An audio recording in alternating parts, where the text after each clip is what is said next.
Hey folks, how you doing? I had a couple of cancellations due to weather, so I figured I'll take advantage and get a quick video out to you guys talking about what's going on with TV, rugby and TV in the USA. Let me think. Check out my social media firstly. You can see the floods in in Miami. It was ridiculous these last couple of days. So yeah, that's why I'm doing this today. Let's get straight to it. One of the things I wanna reiterate to you kids is, especially the youth that are learning the game in the USA, take advantage of the fact that there's rugby on TV in this country now. It never used to exist. You've got the 3-4 years ago, it just really didn't happen. Now you've got like NBC, ESPN, CBS, beIN Sports. You've even got a dedicated rugby channel in this country now. You've got to take advantage and watch these games. It takes 10,000 hours of doing something to become an expert at it, and a lot of people just think it's going to happen by osmosis. It's not. You've got to learn this game in and out, and it's not just by playing it, but by studying it and analysing it. You know, do a few things. Take this for example. Listen to the referees once they're mic'd up, right? So they're in the game, they've got the mic on, they're explaining why they gave someone a penalty, for example. Analyse the structure of the teams, analyse the movements. Do they play with, one fly half and a flamboyant inside centre, or they just play with a crash ball inside centre? Look at their structures and try and be the smartest guy on your team. Have a look at that. If you've seen the decisions that some guys are making, maybe you can make similar decisions. If you're analysing the game, you're learning more of the laws, and going into it like that with that kind of attitude on a week-to-week basis in your own club, you'll learn more things and you'll become a better player, and that will move the game forward across the whole nation. So what's on TV this week? We've got mostly ESPN3 are showing international games, and then obviously Southern Hemisphere. So Wednesday of this week, which, oh my god, it's already Tuesday, I'll probably put this out Wednesday morning, so it might be a little bit late, but Auckland Blues are playing against the British Lions Wednesday morning, 3:30 a.m. on ESPN3. Auckland Blues, fantastic team from down under. The front row alone is all New Zealand All Blacks. They've got about 6 or 7 All Blacks in the Blues team, and obviously the very famous Sonny Bill Williams, the ultimate crossover athlete. I think the only thing he hasn't done for New Zealand is maybe play golf or something.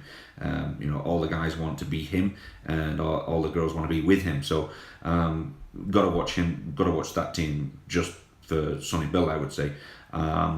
The British Lions team, completely different side that played against the Barbarians and won narrowly a couple of days ago.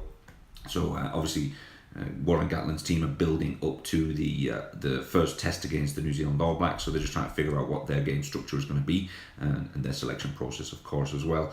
Who else we got? We got Friday morning, there's the Hurricanes against the Chiefs. They're going to be playing again early in the morning. I think it's 3:30 on the Friday morning, and then going through into the Friday night, Saturday morning is Australia against Fiji. That's 1 a.m. on Saturday morning. Mike Chayka, the Australian coach and Shrek lookalike, he's picked a young side, dropped a lot of the experienced lads, Rob Horn, Dean Mumm. Dean Mumm's retiring at the end of the season, so they've been bumped down and for youth. I bumped into him several months ago. I think it was Baltimore, up there in the northeast, a few months back, and he went into a lot of detail about youth development in his seminar, and then we were shooting the breeze afterwards a little bit. So he was true to his word, and it seems like it's a plan he's following through on. We were having a good crack, and I thought we were becoming quite pally, so I apologised to him about a bit I'd done on beIN Sports comparing him to Shrek, and then he suddenly had to go to dinner with someone far more important than me. So I'd like to apologise again, Michael. I'm sorry, mate.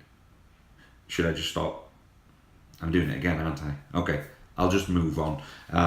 What else is going on that evening or that morning?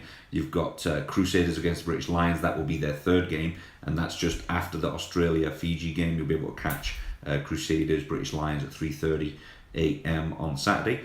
Going later into the morning, you got South Africa against France, 11 a.m. Argentina against England. England have travelled to Argentina for a 3:15 p.m. game on the east coast of the USA. The game's actually in Argentina, but we'll be watching it East Coast USA, 3:15 p.m. And then let's talk about last week. The French top 14 final. Phenomenal game. Claremont against Toulon. It was an absolute corker. I was talking with a buddy of mine, Marcel van der Merwe. He plays prop forward for Toulon.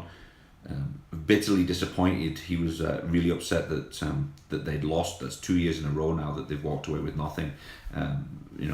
Considering the amount of money that gets spent at Toulon, that's there's going to be some shake-ups, and I know there's already some people out the door and new people coming in for next year. I think Ashton Splash, Chris Ashton from England, is already signed up for Toulon for next season. So there's money still there for them, but 2 years in a row, that's a big no-no.